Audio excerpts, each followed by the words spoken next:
Hello everyone, आज की इस वीडियो में हम करेंगे क्लास 9th की एक्सरसाइज 2.4 का क्वेश्चन नंबर 4 एंड 5।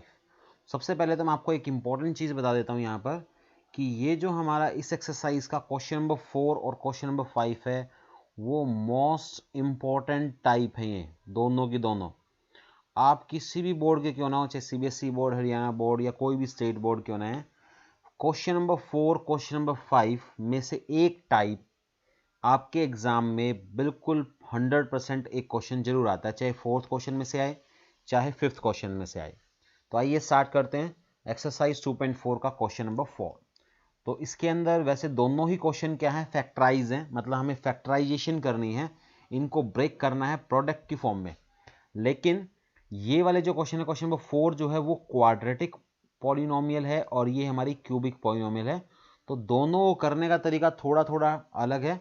तो क्वाड्रेटिक पहले सीखेंगे, क्योंकि क्वाड्रेटिक के सीख लेंगे तो क्यूबिक में काफ़ी आपको आसानी हो जाएगी, क्योंकि मैक्सिमम क्यूबिक के अंदर क्वाड्रेटिक वाला ही मेथड यूज होगा, थोड़ा सा अलग है। ठीक है, तो आइए स्टार्ट करते हैं हम फोर्थ क्वेश्चन का पहला part. 12x² minus 7x plus 10। ध्यान से आपने समझना है, बहुत इंपॉर्टेंट टाइप है और आपके लिए नया भी है। तो देखिए आपने क्या करना है, साइड में एक रफ बॉक्स बनाना है और यहाँ पे दो बातें लिखनी है, प्रोडक्ट सम, PS। ये रफ में लिखना है आपने। प्रोडक्ट इसका मतलब प्रोडक्ट, इसका मतलब सम। प्रोडक्ट में आपने हमेशा मल्टीप्लाई करके लिखना है ए को और सी को। ये आपको पता ही है, ये जो इक्वेशन ये जो पॉलिनोमियल हमने लिखी है वो है ax² प्लस bx प्लस सी की लिखी है। तो इसका मतलब a की वैल्यू हमारी 12 है, यहाँ पे c की वैल्यू 1 है और b की वैल्यू -7 है। तो प्रोडक्ट में आपको हमेशा a और c का मल्टीप्लाई करके लिखना है। अब a और c की मल्टीप्लाई आ रही है 12, तो प्रोडक्ट के सामने लिखना है 12 और सम में हमेशा आपने b की वैल्यू लिखनी है, यहां लिखना है -7। अब आपने क्या करना है, दो ऐसे नंबर सोचने हैं, ध्यान से सुनना। दो ऐसे नंबर सोचने हैं जिनका मल्टीप्लीकेशन 12 आए और सम -7 आए। जिनका मल्टीप्लीकेशन 12 आए, सम -7 आए। तो मैंने तो यहाँ सोच लिए हैं, आप लोग सोच के बताएं, पॉज करके वीडियो को सोचें फिर आगे वीडियो को देखें। तो इसके नंबर बनते हैं 4 × 3। ये 4 × 3 आपको 12 देगा, लेकिन 4 + 3 आपको 7 देगा, -7 नहीं देगा। यहाँ अब एक प्रॉब्लम है, 4 × 3 आपको 12 दे रहा है, लेकिन 4 + 3 आपको 7 दे रहा है, जबकि हमें तो -7 चाहिए। तो यहाँ हम एक छोटा सा चेंज करने वाले हैं, यहाँ हम +4 और -4 और -3 ले लेंगे, +4 + 3 की जगह पे। ऐसा करने से आपका -7 आ जाएगा और यहाँ माइनस लिया तो यहाँ भी लेना पड़ेगा।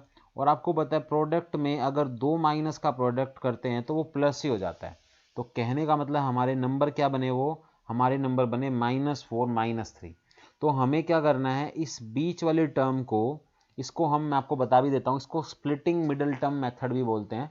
इसमें हमें क्या करना है, ये जो बीच वाली टर्म है, ये जो बी एक्स है, जो आपका ये बी एक्स है, इसको हमें हटाना है यहाँ से और इसकी जगह पे हमने जो ये नंबर सोचे हैं वो लिखने हैं। हमने नंबर सोचे हैं -4x -3x और बाकी एज इट इज रहेगा हमारा। एक बार आप रिवर्स स्टेप करके चेक कर लिया करो कि हमने कोई गलती तो नहीं की है। इन दोनों को एक बार वापस चेक करो, -7x ही आना चाहिए। यस, बिल्कुल सही है। अब उसके बाद आपने क्या करना है, ये हो गई है 4 टर्म। आपने 8th क्लास में भी सीखा था फैक्टराइजेशन, उसमें हम क्या करते थे, 3 टर्म से 4 टर्म बनाते थे, 3 टर्म से हमारी 4 टर्म बन गई।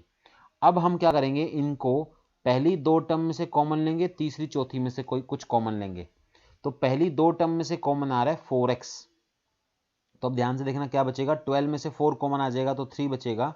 कॉमन कॉमन हमेशा मल्टीप्लाई की फॉर्म में आता है। तो 12 में से जब आप 4 कॉमन निकालेंगे तो 3 बचेगा। मल्टीप्लाई करके देखा करो या समझो डिवाइड करके देखा करो, ठीक है। तो यहाँ हमें पता चल गया कितना आ गया, ये 3, और x² में से x कॉमन आ गया, x बच गया। यहाँ से 4x का 4x एज इट इज आ गया, तो -1 बच गया है। यहाँ इन दोनों में से कुछ भी कॉमन नहीं आ रहा। तो अब हमारे पास दो ऑप्शन होते हैं, जब हमारे पास कुछ भी कॉमन ना आ रहा हो तो हम एक तो +1 कॉमन निकाल सकते हैं और एक -1 कॉमन निकाल सकते हैं। अब एक बार ध्यान से देखना, अगर +1 निकालेंगे तो क्या होगा, -1 निकालेंगे तो क्या होगा। अगर मैंने +1 निकाल लिया तो अंदर बचेगा -3x प्लस का 1, और अगर मैंने -1 कॉमन निकाल लिया तो बचेगा 3x -1। ऐसा क्यों होता है, क्योंकि प्लस कॉमन हम निकालते हैं तो वो एज इट इज बच जाता है, जो जैसा था, -3x प्लस का 1। लेकिन जब हम माइनस कॉमन भी निकाल लेते हैं तो अंदर के साइन बदल जाते हैं, तो जो माइनस का 3x था वो हो गया प्लस का 3x, और जो प्लस का 1 था वो हो जाएगा माइनस का 1। अब यहां समझिए, ये -1 कॉमन निकालेंगे तो हमें बेनिफिट होगा, क्योंकि ये दोनों ब्रैकेट्स हमें मैच करवानी होती है, ठीक है। तो हमने -1 कॉमन निकालेंगे तो अंदर बचेगा 3x - 1। अब ये 4 टर्म से 2 टर्म हो गई हैं, एक ये टर्म है और एक हमारी ये वाले टर्म है, तो 4 से 2 टर्म कर दिया अब हमने। अब इन दोनों में से क्या कॉमन आ रहा है? अब इन दोनों में से 3x - 1 कॉमन आ रहा है, इसीलिए मैंने आपको बोला था कि ये दोनों ब्रैकेट मैच होनी चाहिए। अब देखिए, इसमें से 3x - 1 कॉमन जा चुका है, बचेगा 4x। यहां से 3x - 1 कॉमन जा चुका है, बचेगा -1। इसको बोलते हैं फैक्टराइजेशन। ये हमारा फैक्टराइजेशन हो गया 3x - 1 इंटू 4x - 1। तो इसके बाद हम बढ़ते हैं सेकेंड पार्ट पे। आपको कुछ भी अगर उतारना है तो वीडियो को पॉज करके उतार लेंगे। सेकेंड पार्ट करते हैं हम, इसी टाइप का ही है, सेम ही काम करना है हमें। तो हमें क्या दे रखा है, 2x² + 7x + 3। साइड में हमने बॉक्स में जाके लिखना है प्रोडक्ट और सम। अब प्रोडक्ट किसका बताया था, ए और सी का प्रोडक्ट 6 आ रहा है, यहाँ पे सम 7 आ रहा है, तो इनका बनेगा 6 और 1। 6 × 1 6 होगा और 6 + 1 7 होगा।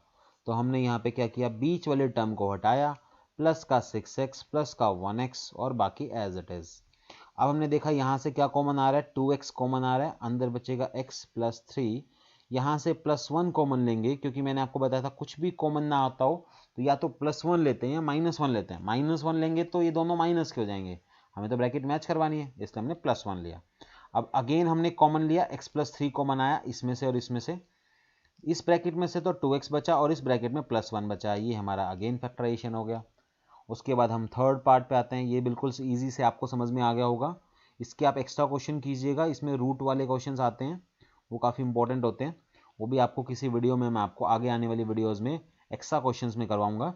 फिलहाल हम इसके एनसीईआरटी वाले कर रहे हैं। तो देखिए, प्रोडक्ट क्या होगा हमारा, इन दोनों का प्रोडक्ट ए और सी का, जो कि है -36 और प्लस क्या चाहिए 5।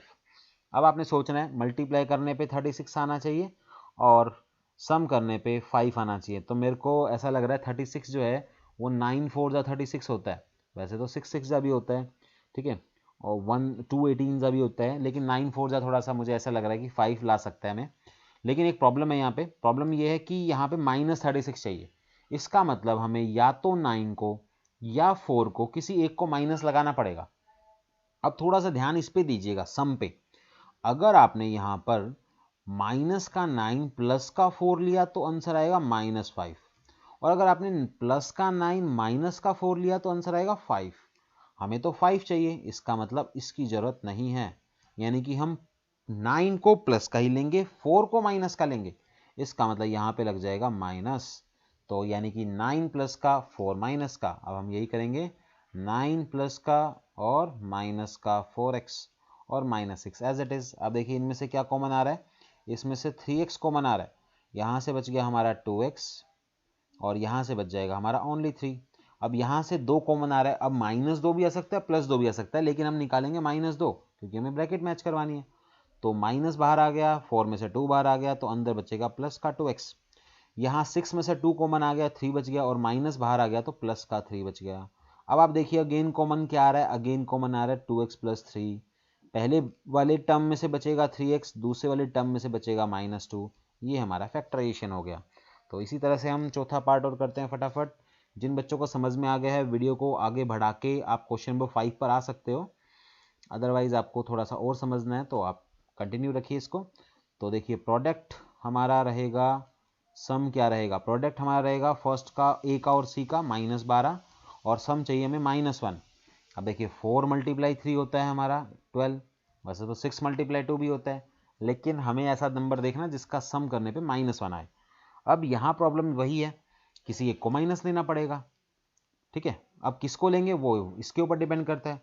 अगर हम 4 - 3 लेते हैं तो 1 आएगा, -4 + 3 लेते हैं तो -1 आएगा। इसका मतलब हमें 4 को माइनस का लेना है और 3 को प्लस लेना है। तो ये बन जाएगा हमारा 3x² माइनस का 4x प्लस का 3x, और बाकी एज इट इज। खाली इस टर्म की जगह हमें ये ऐसे लिखना होता है। अब देखिए, इसमें से कॉमन आ रहा है केवल और केवल x, तो अंदर बचेगा 3x - 4, अब यहाँ से कुछ भी कॉमन नहीं आ रहा, फिर से वही बात, या तो +1 या -1, लेकिन ब्रैकेट जब मैच होगी जब हम +1 लेंगे, तो +1 लेने से वो एज इट इज रह जाएगा 3x - 4। अब अगेन कॉमन 3x - 4, पहली टर्म में से बचेगा x, दूसरी टर्म में से बचेगा 1, तो ये हो गया हमारा फैक्टराइजेशन। तो इस तरह से हमने क्वेश्चन नंबर 4 कर लिया। अब हम क्वेश्चन नंबर 5 पे मूव करते हैं। क्वेश्चन नंबर 5 में बहुत सारी चीज़ें क्वेश्चन नंबर 4 जैसी हैं, इसलिए आपको क्वेश्चन 5 समझने से पहले 4 को समझना जरूरी था। तो आई होप आपको क्वेश्चन नंबर 4 समझ में आ गया होगा। तो क्वेश्चन नंबर 5 की स्टार्टिंग करते हैं। x³ - 2x² - x + 2। देखिए समझिए, क्वेश्चन तो ये भी वही है, हमें यहाँ भी फैक्टराइजेशन ही करना है, ठीक है, करना तो यहाँ भी फैक्टराइजेशन है, लेकिन ये क्यूबिक है, तो क्यूबिक का थोड़ा सा स्टार्टिंग का स्टेप थोड़ा अलग होता है, ठीक है, उसके बाद आगे का काम उसके जैसा ही होता है। तो मैं आपको यहाँ पे पार्ट में आपको चारों कराऊंगा, लेकिन आपको अगर एक पार्ट से ही समझ में आ जाए, आगे के पार्ट ना देखने हो, तो आप वीडियो को स्किप कर दीजिएगा, और अगर आपको सारा देखना हो तो वीडियो को पूरा देखिएगा। तो देखिए, तो करते हैं हम इसमें। सबसे पहले आपको क्या लिखना है यहाँ पे, फैक्टर्स ऑफ +2, यानी कि आपको हमेशा, या 2 बोल लीजिए खाली, हमेशा आपको कांस्टेंट टर्म जो भी है उसको उठाना है और उसके फैक्टर्स निकालने हैं। Factors of 2। अब 2 के फैक्टर्स 1 होता है और 2 होता है, लेकिन हमें यहां प्लस और माइनस दोनों लेने होते हैं। मतलब वैसे फैक्टर तो 2 जो है 1 की टेल पे आएगा, 2 जो है 2 की टेल पे आएगा, लेकिन हमें उसके अपोजिट भी लेने होते हैं, यानी कि +1 लेंगे तो -1 भी लेंगे, और +2 लेंगे तो -2 भी लेंगे। ये यहाँ पे रूल है। अब आपके पास ये 4 वैल्यू आ गई, एक +1, एक -1, एक +2, एक -2। आपने क्या करना है, इन चारों वैल्यू को एक एक करके इस पॉलिनोमियल के अंदर पुट करनी है।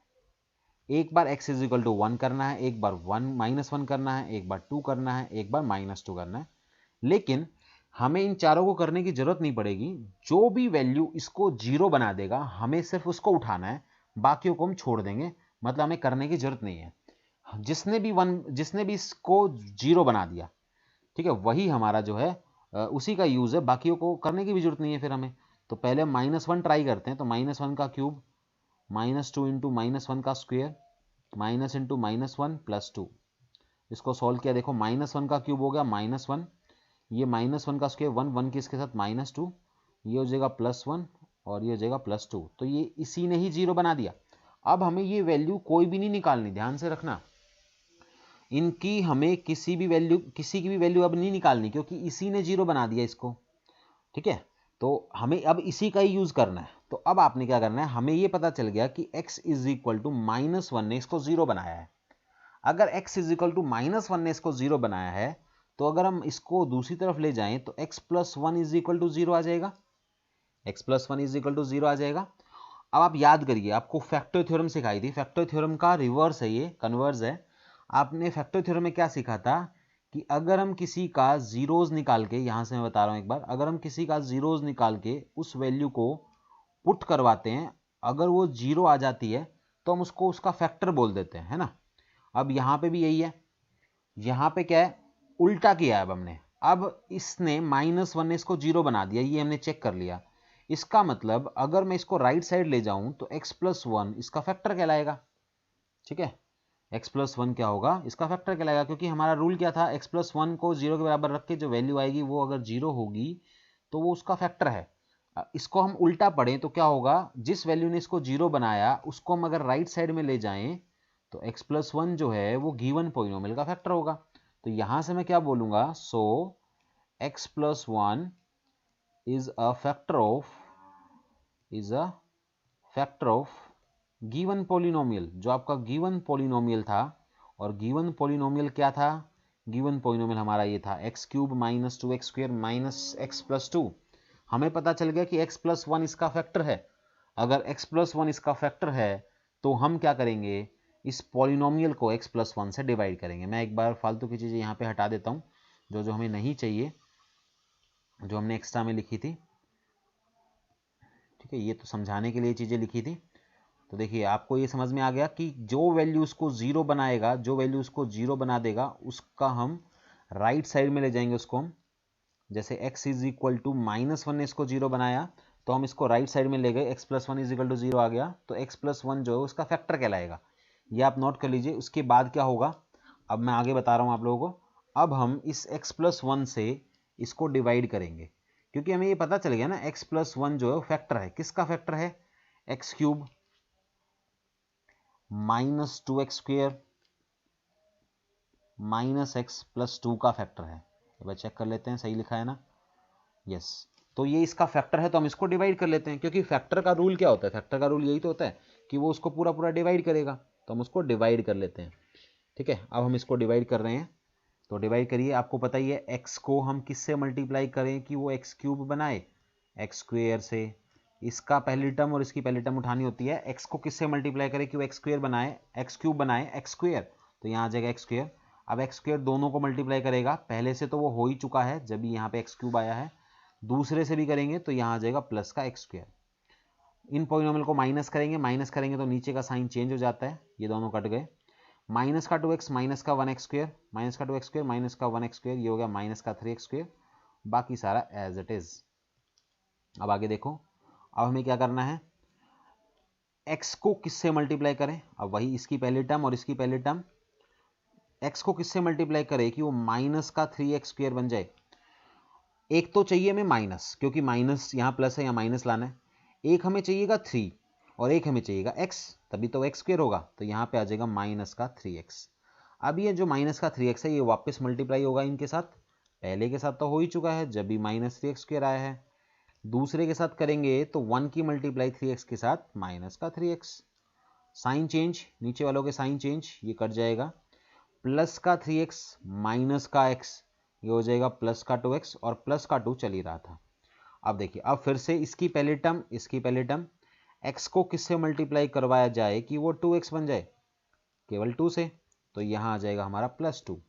तो हमने इसको इससे मल्टीप्लाई करेंगे वापस, तो 2x 2 की 1 के साथ करेंगे 2, क्योंकि ये साइन चेंज होंगे तो दोनों साइन चेंज और ये क्रॉस आ गया। लास्ट में क्रॉस हमेशा आएगा, ये आपको पता होना चाहिए, क्यों, क्योंकि हमें ये पहले ही पता है x प्लस 1 इसका फैक्टर है, इसलिए क्रॉस आएगा।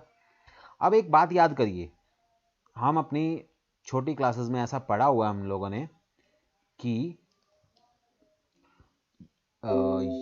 एक सेकेंड,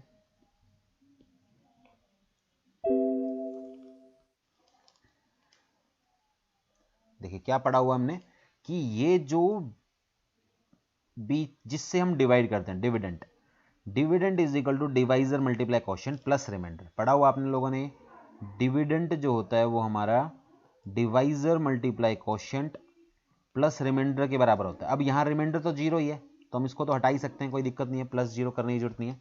तो यहाँ से मैं यूँ कह सकता हूँ dividend is equal to divisor multiply quotient.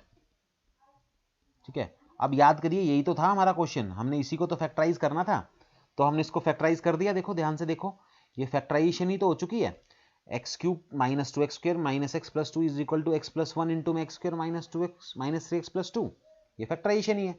लेकिन थोड़ा सा ध्यान से देखिए, ये वाली जो पॉलिनोमियल आपको नजर आ रही है, इसको अभी हम और फैक्टराइज कर सकते हैं। तो यहाँ पे क्या होगा, x प्लस 1 तो हमारा फैक्टराइज है ही ऑलरेडी, इसको फैक्टराइज करने के लिए हम सेम रूल लगाएंगे क्वेश्चन नंबर 4 की तरह, जो हमने क्वेश्चन नंबर 4 में रूल लगाया था, एज इट इज रूल लगाएंगे। चाहे इसको आप अलग से कर सकते हो, अलग से करके देख लो एक बार, प्रोडक्ट आना चाहिए 2, सम आना चाहिए -3, तो 2 इंटू 1 हो जाएगा। अब दोनों माइनस के चाहिएंगे हमें, क्योंकि हमें माइनस का 3 आंसर लाना है, तो -2 -1, तो ये बन गया हमारा एक्स स्क्वेयर माइनस का 2x माइनस का 1x प्लस का 2। फिर हमने यहाँ से कॉमन लिया, x कॉमन आ गया, x माइनस 2, यहाँ से -1 कॉमन आ गया, अंदर बच गया x माइनस 2, फिर अगेन कॉमन आ गया x माइनस 2, और इसमें से बच गया x, इसमें से बच गया -1। तो यहाँ पे इसका आंसर, ये हम अलग से करके दिखा सकते हैं, दिखाना पड़ेगा आपको, ये नहीं कि हम सीधा रफ में करेंगे, या आप अलग से करके दिखा देना यहाँ साइड में, ठीक है, कहीं भी। और फिर हम इसकी जगह पे क्या लिख सकते हैं, क्या आंसर है इसका, x माइनस 2 इंटू में x माइनस 1। तो अब आप देखिए हमारा क्वेश्चन क्या था, x cube minus 2x square minus x plus 2 को फैक्टराइज करिए। तो ध्यान से देखिए, हमने फैक्टराइजेशन ही तो की हुई है, तो ये हमारा आंसर हो जाएगा। तो थोड़ा सा लॉन्ग प्रोसेस है, आपको ध्यान से समझना होगा, ठीक है। एक बार हम इस वीडियो में इसका एक ही पार्ट कर रहे हैं, क्योंकि वीडियो जो है काफ़ी लेंथी हो जाएगी। हम इसकी एक अलग से वीडियो और बना देंगे, जिसके अंदर आपको ये दोबारा से बाकी के पार्ट्स भी समझा दिए जाएंगे। चलिए, तो आप इसको वीडियो अगर समझ में ना आया तो एक बार दोबारा देख लीजिएगा। चलिए, थैंक यू सो मच।